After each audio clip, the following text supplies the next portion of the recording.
La question 25 du CE1D mathématiques de 2019, c'est une question de priorité des opérations avec des fractions. Ce type de question avec des fractions dedans, il faut remonter jusqu'en 2014 et 2015 pour en trouver. Ça dit quoi? Ça dit calcul en écrivant toutes les étapes. Écris ta réponse sous la forme d'une fraction irréductible. Et tu as deux calculs, entre parenthèses 1 demi moins 1 tiers, fermez la parenthèse, fois 3, et 1 demi moins 1 tiers fois 3. Ça semble être exactement les mêmes calculs, mais il y en a un où il y a une parenthèse, et on va voir que cette parenthèse a énormément d'importance et va fortement modifier la réponse. Premier calcul. Dans notre premier calcul, nous avons des parenthèses. Et rappelle-toi la priorité des opérations, tu dois toujours commencer par les opérations qui sont entre parenthèses. Ici, l'opération entre parenthèses, c'est une soustraction, 1 moins. Pour être précis, une soustraction de fraction, vu que c'est 1 demi moins 1 tiers. J'ai pas de vidéo sur les opérations dans les fractions, ça viendra plus tard, donc je vais te faire un petit encadré et je vais tout expliquer. L'addition et la soustraction de fractions. Pour les deux opérations, c'est la même procédure, une procédure en 4 étapes. Première étape, si tu le peux, tu simplifies les fractions qui sont impliquées dans l'addition ou la soustraction. Comment simplifier une fraction? Ça c'est facile, j'ai une vidéo là-dessus. Une fois que tu as tout simplifié, tu vas mettre au même dénominateur, c'est-à-dire te débrouiller, bricoler tes fractions, pour que le dénominateur, le nombre du bas, il soit le même dans toutes les fractions impliquées dans l'addition ou la soustraction. Une fois que tu as tout mis au même dénominateur, tu vas effectuer l'opération sur les numérateurs. Le dénominateur, le nombre du bas, il ne bougera pas, donc tu as mis tout au même dénominateur et c'est le dénominateur, le nombre du bas que tu garderas pour ta réponse. Mais l'opération, le plus ou le moins, tu l'effectues sur les nombres du haut, sur les numérateurs. Et enfin, quatrième et dernière étape, quand tu as terminé, si tu le peux, tu vas simplifier la réponse. Si la réponse est déjà irréductible, tu n'y touches pas. Bon ben, simplifier, 1 demi et 1 tiers, ce sont déjà des fractions irréductibles. Je ne sais pas les simplifier. La première étape, je peux la passer et passer directement à la suite. Mettre au même dénominateur, c'est-à-dire mettre 1 demi et 1 tiers, les modifier pour obtenir deux fractions qui ont la même chose en dessous, la même chose au dénominateur. Pour ça, c'est pas compliqué, tu vas chercher un multiple commun au dénominateur, un multiple commun à 2 et à 3. 2, 3, moi je me dis que je mettrais bien tout sur 6. Et ça ferait donc 3 sixièmes moins 2 sixièmes fois 3. Bah oui, 1 demi, c'est 3 sixièmes. Si j'ai coupé une pizza en 6 et que j'en mange 3 morceaux, j'ai mangé la demi de la pizza. D'une façon générale, c'est facile. Pour transformer une fraction en une autre fraction équivalente, vidéo sur les fractions équivalentes, il suffit de multiplier le dénominateur et le numérateur par le même nombre. Ici, pour passer de 2 à 6, je fais x3, et donc forcément le numérateur, en haut, je fais la même chose, je fais x3. Voici comment 1 demi devient 3 sixièmes.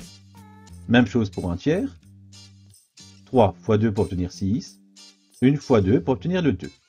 Alors, je répète pourquoi j'ai pris des sixièmes, pourquoi je suis passé de demi, de tiers jusqu'à des sixièmes. C'est parce que 6 est le premier nombre qui est en même temps dans la table de 2 et la table de 3. C'est le plus petit commun multiple, le PFCM de 2 et de 3. Voilà pourquoi on a tout mis sur 6, qu'on a mis au même dénominateur. Pour la suite, ça va être assez simple. J'effectue le moins, je fais la soustraction. Je te l'ai dit, le dénominateur de 6, il va rester. Par contre, j'effectue l'opération sur le numérateur. En gros, je vais faire 3 moins 2. J'effectue 3 bananes moins 2 bananes, il ne me resterait qu'une seule banane. Et bien 3 sixièmes moins 2 sixièmes, il ne me reste qu'un sixième. Que je ferai x3, mais je n'ai pas encore touché au x3. Quatrième et dernière étape de l'addition et la soustraction. Si je peux, je vais simplifier.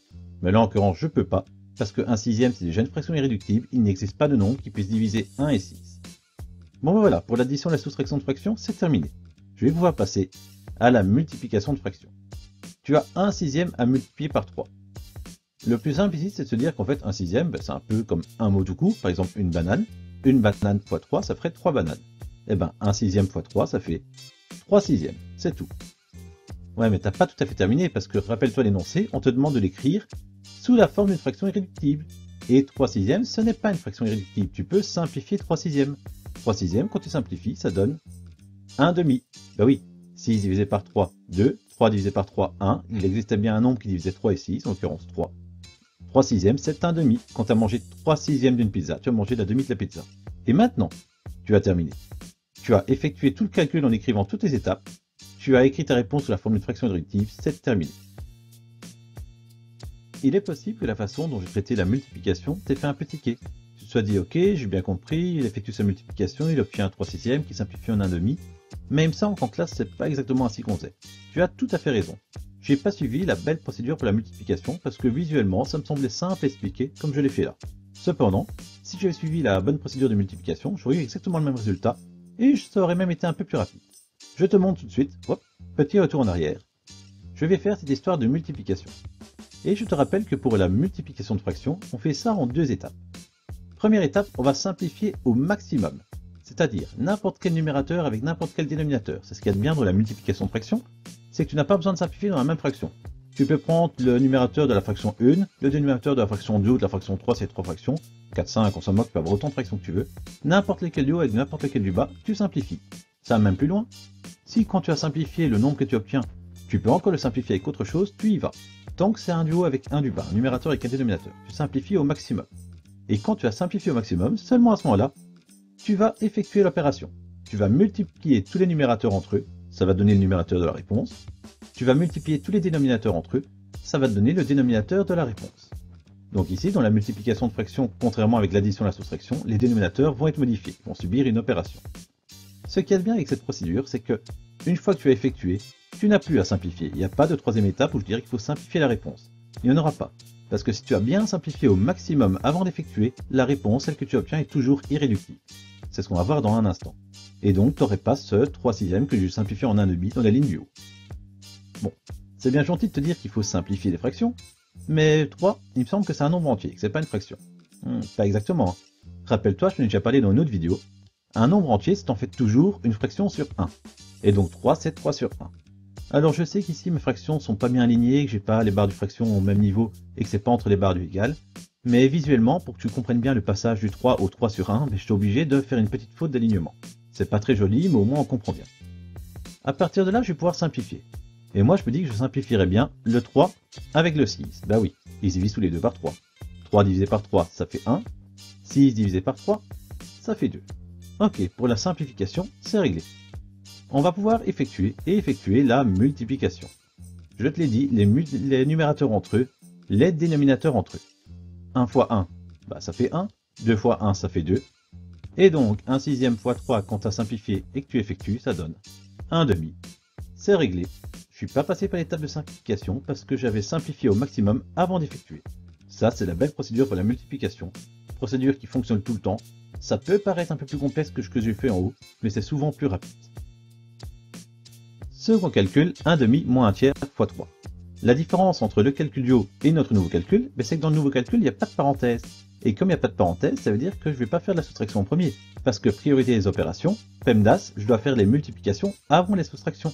En haut, j'avais fait la soustraction en premier parce qu'elle était dans la parenthèse, et que la parenthèse donnait la priorité aux opérations qui étaient contenues dans la parenthèse. Mais ici, pas de parenthèse, c'est la multiplication qui repasse devant. Donc le 1/2 et le moins, je les recopie, ça n'a pas bougé. Et 1/3 fois 3, 3/3. Une banane fois 3, 3 bananes, 1/3 fois 3, 3/3. Oui, c'est bien gentil, mais 3/3, c'est pas très joli. C'est vrai, 3/3, on peut le simplifier. Ce qui nous donne 1/2 moins 1 sur 1. D'où il vient mon 1 sur 1? Mais il vient de la simplification de 3 sur 3. Vu que j'avais la même chose au numérateur et au dénominateur, c'est-à-dire 3, j'ai divisé tout ce petit monde par 3, et 3 divisé par 3, ça fait 1, que ce soit 1 au numérateur ou 1 au dénominateur. C'est bien, mais maintenant j'ai une soustraction. Et on a vu que pour effectuer une soustraction avec des fractions, je devais mettre tout le monde au même dénominateur. Ici, ça va être assez simple, je vais mettre tout le monde sur 2.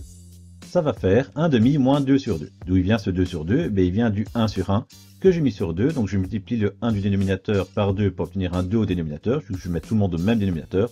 Et ce que j'ai fait en bas, je dois le faire en haut. 1 fois 2, 2. 2 sur 2, c'est 1 sur 1 que je multiplie par 2. C'est aussi simple que cela. À présent, je peux effectuer ma soustraction. Rappelle-toi, soustraction dans les fractions, on en a parlé juste avant. Je ne vais pas modifier le dénominateur, donc on va toujours avoir une réponse sur 2. Par contre, je vais effectuer au niveau des numérateurs. Et 1 moins 2, soustraction avec les entiers, il y a une vidéo. 1 moins 2, ça fait moins 1, réponse, moins 1/2. Quand tu as obtenu moins 1/2, c'est déjà une fraction irréductible. Tu as terminé. J'attire ton attention sur un détail, c'est que, avec la parenthèse, le calcul du haut, on avait obtenu 1/2, positif. Sans la parenthèse, calcul du bas, on a obtenu moins 1/2, négatif. J'ai pas dit qu'à chaque fois qu'on mettait une parenthèse ou qu'on enlevait, ça changeait le signe. J'ai pas du tout dit ça. Ce que je dis par contre, c'est que la parenthèse modifie fortement la réponse. Donc la réponse avec et sans la parenthèse ne sont pas forcément des opposés. J'ai pas dit ça. Ici c'est le cas, mais c'est juste parce que les calculs tombaient bien. Par contre, ce que je dis, c'est que tu aies une parenthèse ou que tu n'en aies pas, ça va fortement modifier la réponse. Et donc tu peux pas te contenter de recopier la même réponse avec ou sans parenthèse en disant « oh c'est bon, ça change rien », ou de juste modifier le signe. Non, non, non, ça tu peux pas. tu dois refaire tout le calcul en respectant bien la priorité des opérations. Et c'est ainsi que j'ai obtenu comme réponse finale, moins 1,5. À nouveau, la façon dont j'ai effectué la multiplication t'a peut-être un peu accroché. Et c'est tout à fait normal puisque, à nouveau, j'ai pas suivi la belle petite procédure en 2 étapes que je te présentais précédemment. J'ai de nouveau coupé au court parce que ça me semblait plus simple, plus compréhensible. Cependant, la procédure en 2 étapes fonctionnait tout à fait et je vais te le prouver tout de suite. Reprenons notre calcul, reprenons notre multiplication et reprenons notre procédure. Je m'amuse pas à tout réexpliquer en détail parce que je l'ai fait il y a 2 minutes. Ici, je vais couper un peu au court, je vais tout reciter mais je vais couper au court. Donc je vais commencer par simplifier et seulement ensuite je pourrai effectuer les numérateurs entre eux, les dénominateurs entre eux. Tu connais l'affaire maintenant. Pour simplifier, le 3, je vais le mettre sur 1. C'est exactement comme pour en haut. Ensuite, je vais simplifier le 3 avec l'autre 3. Petite astuce, il se divise tous les deux par 3. Ça va me faire 1 au numérateur et 1 au dénominateur simplifié. Après, pour effectuer, c'est un peu bébête. Au numérateur, ça fait 1 fois 1. Ça fait 1. Au dénominateur, ça fait 1 fois 1. Ça fait 1 aussi. Et tu retombes donc sur 1 demi moins 1 sur 1. Tu retombes directement sur la troisième partie de notre calcul. Tu as coupé la partie où tu avais 1 demi moins 3 tiers qu'on a simplifié, vu qu'on a simplifié avant, d'effectuer, on arrive directement sur 1 demi moins 1 sur 1. Et ensuite, tu fais le même calcul que tout à l'heure, tu vois. En effectuant la belle petite procédure de multiplication, ça permet de court-circuiter une partie et d'arriver directement à la fin, mais ça arrive à la même réponse, c'est exactement la même chose. C'est un peu plus technique, tu gagnes un peu de temps mais c'est un peu plus technique. Si tu as du mal avec cette technique, tu fais la méthode plus simple mais plus longue que j'ai fait au-dessus, parce que à nouveau, comme souvent dans le CE1D, tu as soit la partie technique plus rapide, soit la partie plus simple mais plus longue. C'est pas la première fois qu'on en parle, c'est pas le premier exercice où ça arrive. Et voilà, cette question 25 est enfin terminée, on peut être fier de nous. À nouveau, la difficulté du calcul ici, elle était dans la longueur, parce qu'en soi-même, les nombres sont pas très grands. Tu dépasses pas 6, et la plupart du temps, le 6, tu vas même le simplifier pour avoir quelque chose de plus petit. Il n'y avait pas de grande théorie dont il fallait se souvenir, c'était juste de l'application pure et dure. Les erreurs, elles viennent d'où? Elles viennent, comme je l'ai dit, de la longueur, du fait qu'il faut être concentré du début jusqu'à la fin. Mais si tu prends ton temps, que tu écris bien, que tu fais ça calmement, normalement, tout devrait bien se passer. La prochaine question sera une question sur les fractions. Il y aura une enquête, il y aura des astuces, ce sera amusant. Pour ne rater aucune des questions, n'hésite pas à t'abonner à la chaîne. À très bientôt!